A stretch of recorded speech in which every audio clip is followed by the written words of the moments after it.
자, 이제 13번 문제입니다. 이제 어느 도서관에서 전체 도서의 40%가 문학 도서인데 그 도서관에 있는 도서 중에서 600권을 임의로 택하였을 때 이제 문학 도서가 그 중에 246권 이상, 252권 이하 일 확률을 구하시오라고 있습니다.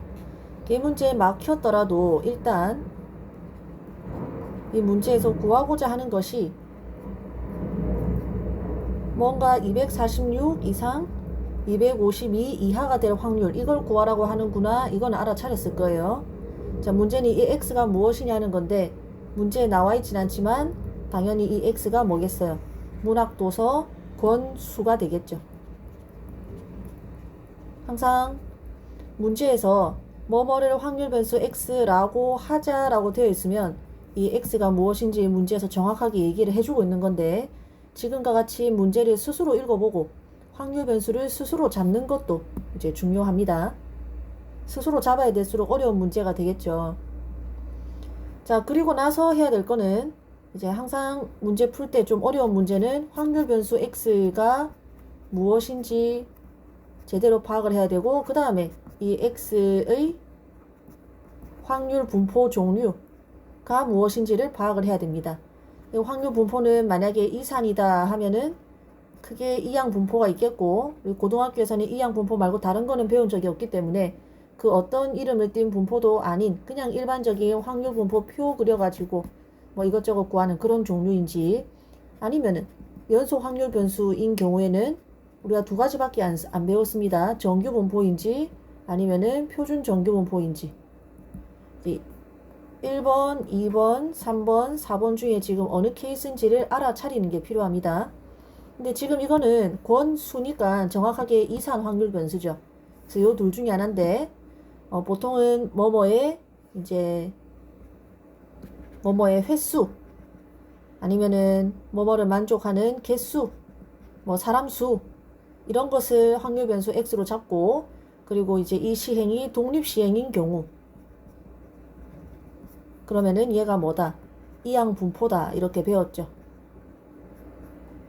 여기서 이항 분포 뜻까지 복습하지는 않겠습니다만, 이항 분포를 판단하는 제일 정확한 방법은 지금 확률 변수 x가 뭐뭐의 횟수를 일컫는가, 그 말은 즉 문맥상 뭐뭐를 만족하는 물건의 개수를 의미하는가, 또는 뭐뭐를 만족하는 사람 수를 의미하는가, 그 다음에 독립 시행을 의미하는가, 이걸 모두 만족하면 지금 이 x는 이항 분포라는 겁니다.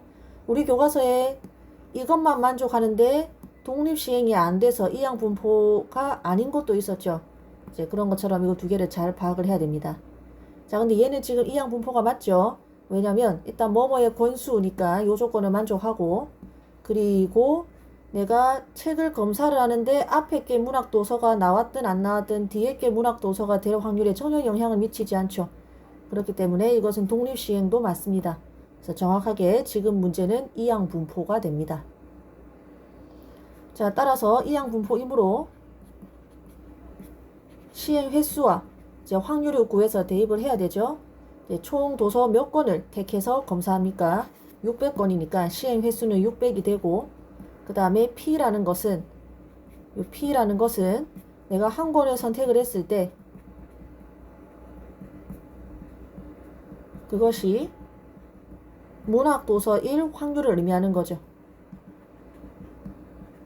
근데 전체 도서의 40%가 문학도서라고 하니까 당연히 P는 뭐겠다? 이제 0.4가 되겠죠. 40%. 그래서 이러한 이항 분포를 따릅니다.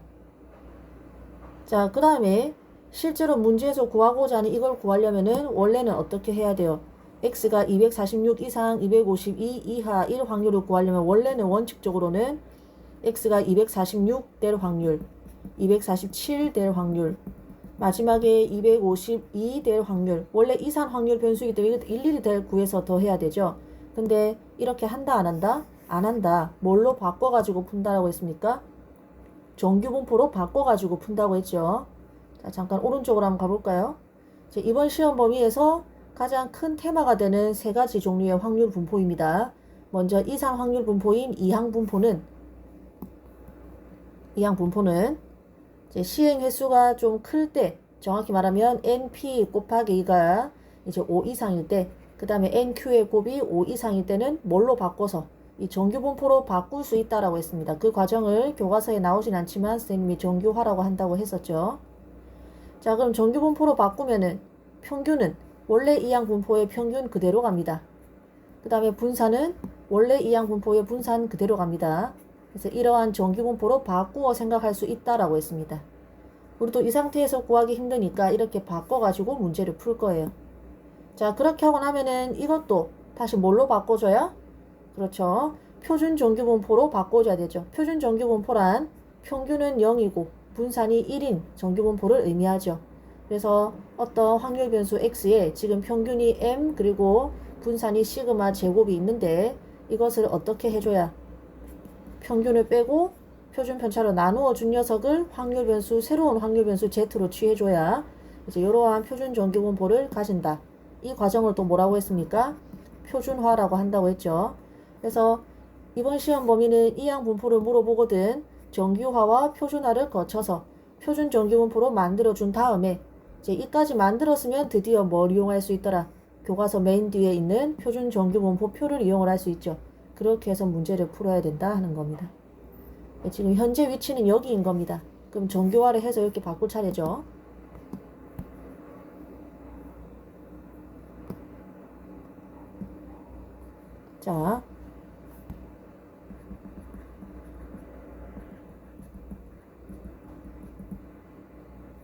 자, 정규화를 하기 위해서는 조건이 있습니다. 방금도 얘기했다시피 그리고 이제 이 정규화라는 것은 우리 교과서 97쪽에 있으니까 자세하게 복습을 하시고 표준화는 먼저 나오죠. 93쪽에 있습니다. 자, 어쨌든 정규화를 하기 위해서는 이 조건을 만족을 해야 됩니다.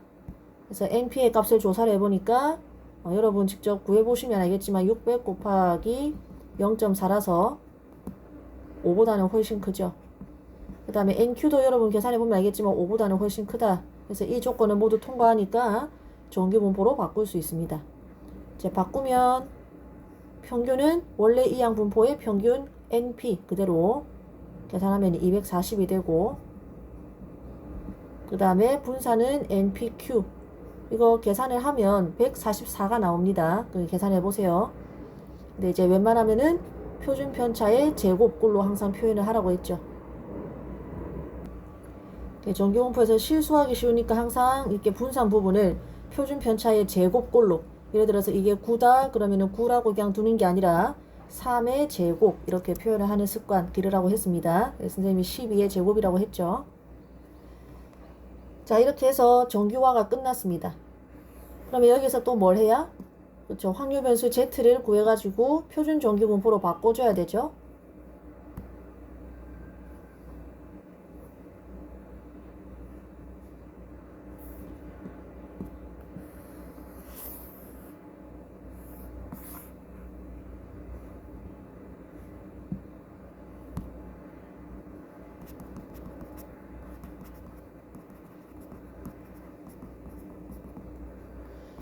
자, x에서 평균을 빼고 표준 편차로 나눠준 녀석, 즉 x 마이너스 지금 평균이 240 마이너스 표준 편차가 10이니까 이 녀석을 하나의 새로운 확률 변수로 취하는 겁니다.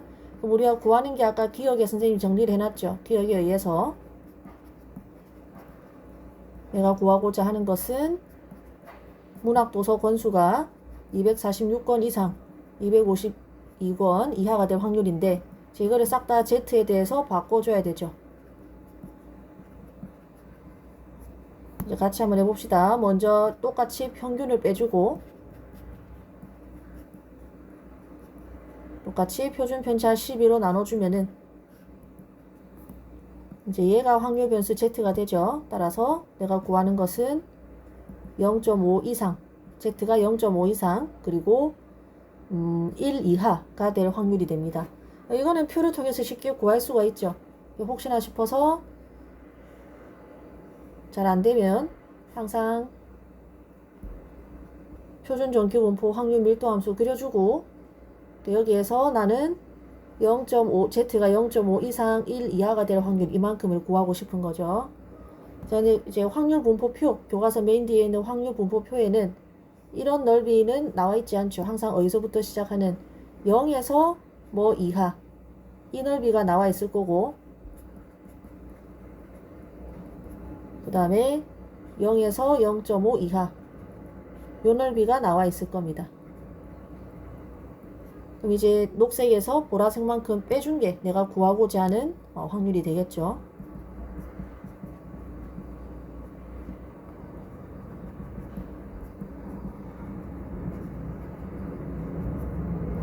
그래서 표를 통해서 이 값과 이 값을 구해가지고 서로 빼주면 답은 0.1498이 나올 겁니다. 계산을 여러분이 해보시고, 그래서 대략 15% 가까운 확률로 이제 나오게 되겠네요.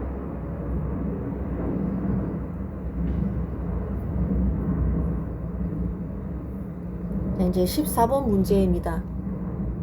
선생님이 수업 시간에 강조했듯이 이번 단원에 나오는 표준 정규분포라든가 정규분포를 왜 사용하는가를 고등학생 입장에서 가장 잘 이해할 수 있는 주제가 바로 이 내신 등급입니다.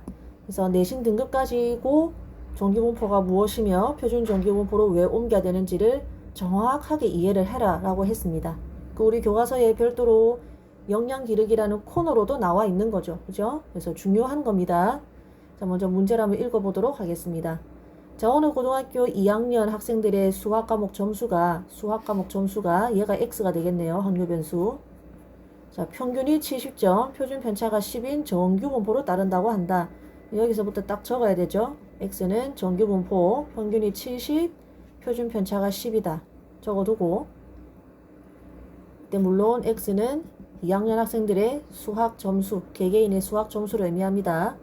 자, 그런데 수학 과목의 점수가 상위 4% 이내에 속하는 학생들이 이거 1등급이죠.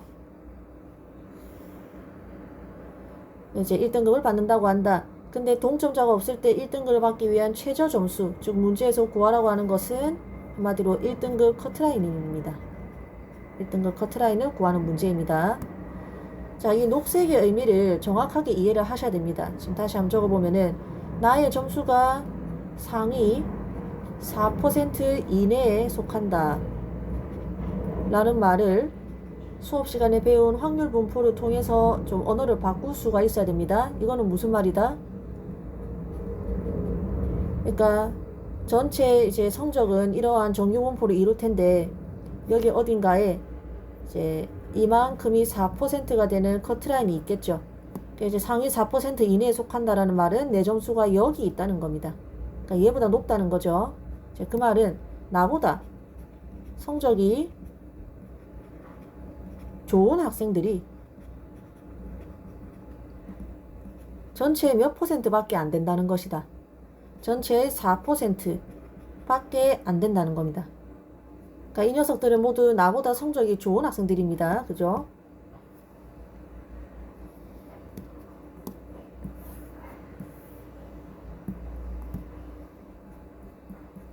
그래서 내가 구하는 거는 바로 정확히 4% 커트라인에 해당하는 이 점수, 이걸 내가 지금 구해야 되는 거죠.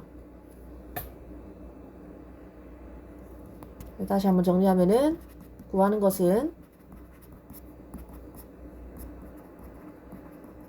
1등급 커트라인인데 문제를 쉽게 풀기 위해서 문자 K라고 두겠습니다. 그러면 지금 이 상황을 식으로 표현하면 뭐다? 점수가 K 이상이면은 그 학생은 1등급이다. 즉 상위 4%다. 이러한 식이 만들어지겠죠. 자, 요거 가지고 문제를 푸는 겁니다. 사실 이까지 오는 게 어렵고 그 뒤는 굉장히 쉽습니다. 그래서 이 뒤는 그냥 스스로 풀어봐도 되니까 어떻게 이까지 이 보라색 이 식을 세울 수 있었는지를 다시 한번 스스로 고민을 하셔야 됩니다. 자, 그래서 선생님 권장하는 거는 그냥 여기에서 영상 멈추고 스스로 푸는 거예요. 그러나 이제 그 뒤가 혹시 막혔다 하면 계속 문제를 풀어보도록 하겠습니다. 지금은 정규분포죠. 자, 이번 시험 범위의 큰 테마를 이루는 세 가지 분포가 이렇게 나와 있는데 여기는 간단히 넘어갈게요. 지금 이 문제는 이항 분포는 아니기 때문에.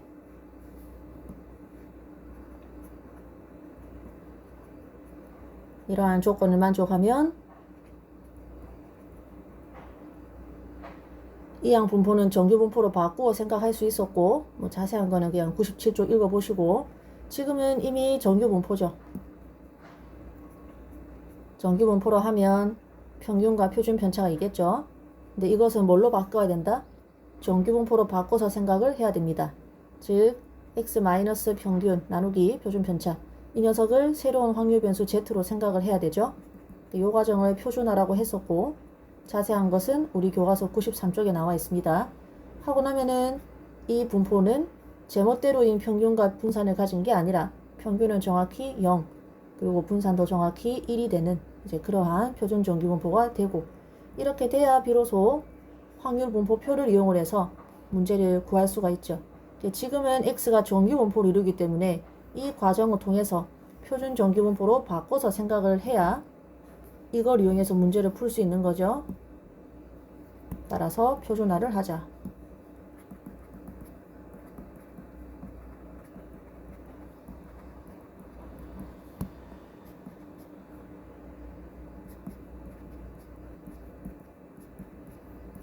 자, 그러면 x가 지금 k보다 크거나 같다 돼 있는데 양변에서 똑같이 뭐 해주고 평균을 빼주고 똑같이 표준 편차로 나눠주면은 평균과 표준 편차는 모두 여기 있습니다. 그러면 좌변은 z가 되고 이렇게 되죠. 근데 이게 아까 뭐라 했어요? 0.04라고 했죠. 그래서 따라서 얘가 0.04가 되어야 합니다. 자, 이제 드디어 요거 이용할 차례죠. 잘 읽어보면은 이제 여기 보면은 z가 0 이상 어떤 값 이하라고 되어 있으니까 그 모양을 맞춰줘야겠죠.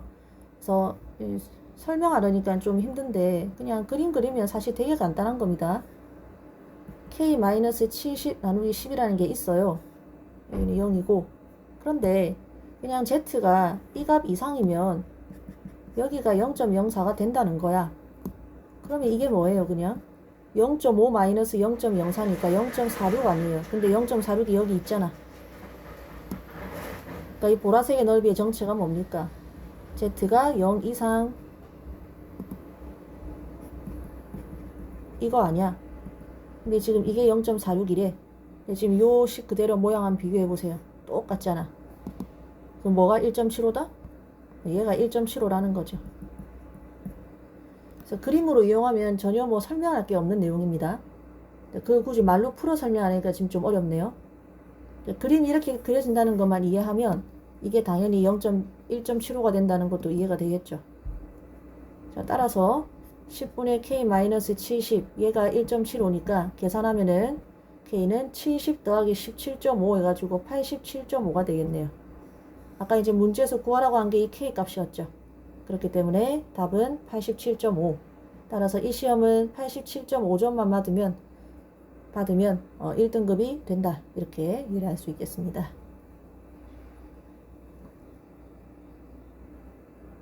자, 이렇게 해서 14번까지 했고 그 다음 15, 16번은 그 다음 영상에서 풀이를 진행을 하도록 하겠습니다.